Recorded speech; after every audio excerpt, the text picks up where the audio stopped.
دو ہی راستے بتائے ہیں اس نے، یا تو تم غور و فکر میں زندگی گزار رہے ہو یا پھر تمہارے دل پر، اور یہ میں نہیں کہہ رہا، وہ بنانے والا کہہ رہا ہے، اور اس سے بہتر تم بھی اپنے آپ کو نہیں جانتے۔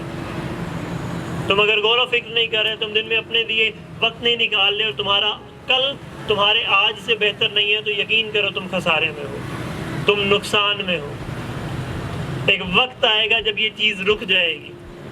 یہ جو ضمیر ہے، یہ طاقت یہ اس طرح سے ہے جیسے یہ بلب ہے، اس کے اوپر ایک کاغذ دے دیا جائے، ایک شاپر چڑھا دیا جائے، روشنی تھوڑی سی کم ہو جائے گی لیکن روشنی آتی رہے گی۔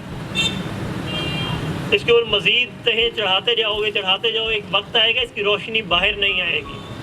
اس کا مطلب یہ نہیں ہے کہ بلب بجھ گیا ہے، اس کا مطلب یہ ہے کہ میں نے اوپر لحاف، غلاف، چادریں اتنی تہیں دے دی ہیں کہ اب اس کی روشنی باہر تک نہیں آ پا رہی۔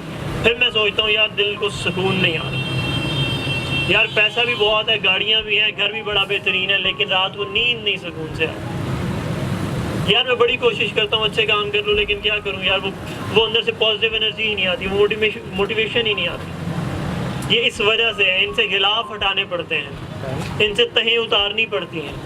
اس سے ایک قدم آگے بڑھو، تمہاری طرف 10 قدم بڑھتا ہے۔ ایک غلاف ہٹا کے تو دیکھو، باقی 10 وہ خود اتار دے گا۔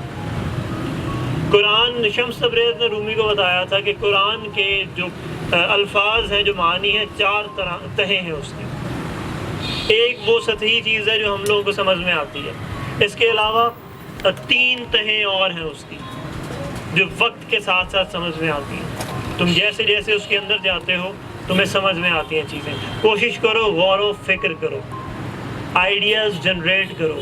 یہ جو اوپر خدا نے یہ ڈبہ بنا کے دیا ہوا ہے، اس کو استعمال کرو، کیونکہ اس نے دیا ہی اس لیے ہے کہ غور و فکر کرو اس کی چیزوں میں، اس کی چیزوں کے ذریعے اس کو سمجھ لو، اس کی چیزوں کے ذریعے اس تک پہنچو۔ جب تم زندگی کے اندر کبھی بھی کچھ حاصل کرنا چاہ رہے ہو، میں تمہیں لکھ کے دینے کو تیار ہوں، خیال کے بغیر حاصل نہیں کر سکتے۔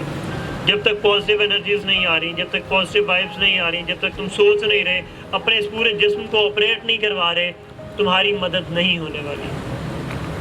پھر دوبارہ تم کسی بیٹھک میں، کسی چھڑے پہ، اسی طرح کی محفل میں بیٹھ کے سوچ رہے ہو کہ یار شاید یہ بات ٹھیک ہو رہی ہے کہ میری بزنس نالج جو ہے یا میرا بزنس جو ہے اس وجہ سے فلاپ جا رہا ہے۔ کوشش تو میں بڑی کرتا ہوں، صبح سے لے کے رات تک بیٹھا ہوتا ہوں، میں بڑی میٹنگز کر رہا ہوں، میں بڑی محنت کر رہا ہوں پیپر کی تیاری میں، لیکن کچھ سمجھ نہیں آتا۔